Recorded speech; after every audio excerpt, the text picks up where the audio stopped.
Olá, eu sou a aluna Juliana Carvalho, número 1842, faço parte da turma 103 e hoje eu falarei um pouco sobre as grandes navegações. Até os séculos XII e XIII, as concepções acerca do homem, da ciência e da terra eram fundadas predominantemente no teocentrismo cristão. Assim, sem um método científico experimental, baseado na observação, tudo que fosse desconhecido era previamente explicado com base em elementos sobrenaturais. Por exemplo, para a maioria dos homens, até o final da Idade Média, a Terra era plana, de tal maneira que o Atlântico, para eles, terminava em enormes quedas de água e habitavam monstros nas profundezas. Logo, entre os grandes obstáculos vencidos para que os ibéricos fossem além do conhecido mar Mediterrâneo, estavam o medo e as várias preconcepções. Foi necessário um longo processo de mudanças para que muitos deles, assim como tantos outros europeus, apostassem na teoria da esfericidade da Terra e se convencesse de que havia alguma possibilidade de ir além das águas já navegadas desde muito tempo. Por outro lado, em Portugal e na Espanha, as circunstâncias definidas pelas lutas contra os mouros permitiam que as estruturas políticas e administrativas dos Estados nacionais se estabelecessem antes do que outros países da Europa Ocidental. Os reinos ibéricos, portanto, cedo também tiveram que criar as bases financeiras para a sua própria manutenção, bem como as de suas nascentes burguesias. Sem condições de correr com os comerciantes de Genova e Veneza, monopolizadores do lucrativo comércio de especiarias com o Oriente. Reunindo tecnologia e mão de obra qualificada, recorrendo ao que havia de mais novo no campo científico, os Estados Nacionais Ibéricos, apoiados em uma sociedade que se transformava rapidamente com o crescimento da burguesia e com o desenvolvimento das ideias renascentistas, coordenaram as grandes navegações. O empreendimento que a princípio tinha por meta encontrar novas rotas comerciais para além do Mediterrâneo acabou por descobrir a América, novo continente encontrado por Cristóvão Colombo, cuja colonização, com o genocídio de milhares de índios, foi realizada dentro dos princípios essenciais do mundo moderno europeu. Oi, o meu nome é Beatriz Távora e vou falar sobre Portugal durante o período das grandes navegações. Portugal foi uma potência e pioneira durante esse período histórico, e isso se deu por 4 principais motivos. O primeiro motivo foi sua centralização política. Portugal foi o primeiro país europeu a se centralizar. Isso depois da Batalha da Reconquista e da Revolução de Aves, em que Dom João de Aves foi considerado rei. Com o Estado centralizado, os reis tiveram mais interesse em expandir seu império do que combater batalhas dentro de seu próprio reino, como vários outros países da Europa.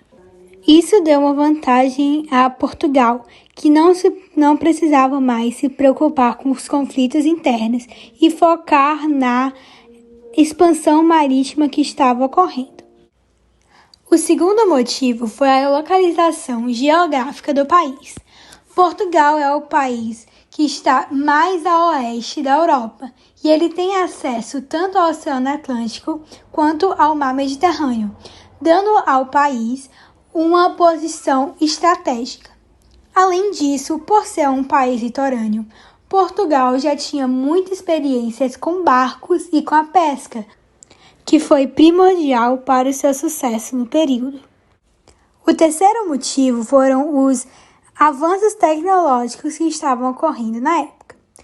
Esses avanços foram muito importantes porque permitiam que os navegadores passassem mais tempo ao mar, fazendo menos paradas e que sobrevivessem melhor durante este período. Alguns exemplos dessa tecnologia são as caravelas e os naus, que são 2 tipos diferentes de barco.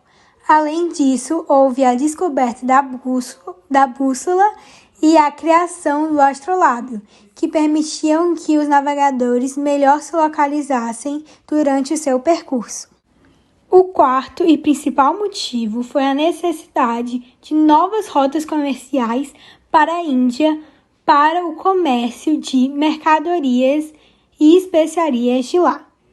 Os burgueses portugueses, que estavam ganhando muita importância, precisavam de uma nova rota comercial para a Ásia. A terrestre estava sendo ocupada pelos árabes e a do mar Mediterrâneo estava sendo ocupada pelos genoveses e venezianos. Então, para que conseguissem lucros, os burgueses precisavam encontrar uma nova rota comercial, e a escolhida por eles foi a circunnavegação da África, em que eles contornariam o continente africano através do Oceano Atlântico para poder chegar no continente asiático. O início da sua expansão ultramarina ocorreu em 1415, quando os portugueses invadiram a cidade de Ceuta, que era um importante interposto comercial dos árabes, que se localizava ao norte do continente africano. A estratégia utilizada pelos portugueses para contornar o continente africano foi a criação de feitorias ao longo do caminho. Feitorias seriam cidades no litoral do continente que serviriam de pontos importantes que os navegadores poderiam ir para recarregar suas frotas, além de se abastecer com comida e água. Apenas em 1488, o navegador Bartolomeu Dias alcançou o ponto extremo sul do continente africano, conhecido na época como Cabo das Tormentas, mas hoje como Cabo da Boa Esperança, em que o Oceano Atlântico e Índico se encontram. Porém, a primeira pessoa a alcançar a Ásia foi Vasco da Gama, que chegou na cidade de Calicut, na Índia. Assim, os portugueses finalmente puderam alcançar o seu objetivo e fazer o comércio de especiarias na Ásia, em que ele compraria essas especiarias e venderia a preços altíssimos na Europa, seguindo assim as políticas do mercantilismo, em que um país deve ter uma balança comercial favorável, ou seja, um país deve vender mais do que compra. Assim, um exemplo disso foi a expedição do Vasco da Gama, que teve cerca de 6.000% de lucro. Já em 1500 sai de Portugal uma grande expedição para as Índias, porém ela nunca chega ao continente asiático, e sim às terras brasileiras. Existe uma certa polêmica sobre a chegada dos portugueses no Brasil. Algumas pessoas dizem que realmente a expedição estava direcionada às Índias e eles acidentalmente viajaram muito ao oeste e acabaram chegando nas terras que hoje nós conhecemos como Brasil. Porém, outras pessoas acreditam que a intenção dos portugueses foi sempre encontrar novas terras e que eles nunca iriam para a Ásia. De qualquer forma, a expedição foi comandada por Pedro Álvares Cabral e tinha navegadores experientes como Bartolomeu Dias e Nicolau Coelho. Depois de 30 dias de navegações com vários motins e revoltas, em 22 de abril de 1500, os portugueses avistaram o chamado Monte Pascoal no atual estado da Bahia, e marcando assim a chegada dos portugueses ao país hoje chamado de Brasil. O primeiro contato entre os portugueses e os nativos foi amistoso, e eles permaneceram lá até o dia 2 de maio, em que uma dos barcos voltou a Portugal para trazer as notícias ao rei, e os outros prosseguiram a viagem para Calicut, na Índia. Olá, eu sou o aluno Isaac Brígido e eu vou falar sobre a Espanha nas grandes navegações. Então, mesmo vendo que Portugal estava se enriquecendo cada vez mais, até o final do século XV, os espanhóis ainda não haviam dado início à sua participação nas grandes navegações. Na verdade, desde 1488, os reis espanhóis Fernando e Isabel vinham financiando o projeto marítimo do genovês Cristóvão Colombo, que tinha como objetivo chegar até o Oriente, navegando na direção oeste, mesmo que o projeto dos genovês não demonstrasse muita confiança de que teria resultados positivos. Mas, por conta do principal objetivo da Espanha naquela época ser se consolidar territorialmente, só foi possível dar início ao projeto de Colombo em 1492, após a vitória da Espanha na Guerra de Granada em janeiro daquele ano, o que deu ao país domínio sobre Granada, cidade situada ao sul da Espanha. Então, em agosto de 1492, partiam da Espanha as caravelas de Santa Maria, Ninha e Pinta em direção ao Oriente. Após várias semanas de viagem, no dia 10 de outubro daquele mesmo ano, a situação dos tripulantes de Colombo não era uma das melhores. Água e alimentos estavam escassos e as condições de higiene eram péssimas, o que só fez com que a tensão sobre a tripulação e o comandante aumentasse cada vez mais. Não muito tempo depois, no dia 12 de outubro, Colombo desembarcou em terras até então desconhecidas. À primeira vista, o navegador pensou que havia chegado em Cipango, no Japão, quando na verdade ele estava numa ilha do Caribe, nas Bahamas, que foi batizada de São Salvador. Após algumas semanas explorando os litorais da atual Cuba e da atual República Dominicana, os exploradores retornaram ao seu país. Mesmo Colombo não tendo cumprido com seu objetivo inicial de chegar ao Oriente, os novos territórios que foram descobertos renderiam muito mais em médio prazo do que a rota comercial das Índias. Cristóvão morreu no ano de 1505, antes mesmo de ter visto que o seu tão duvidado projeto de navegação seria importante para o início do século de ouro espanhol.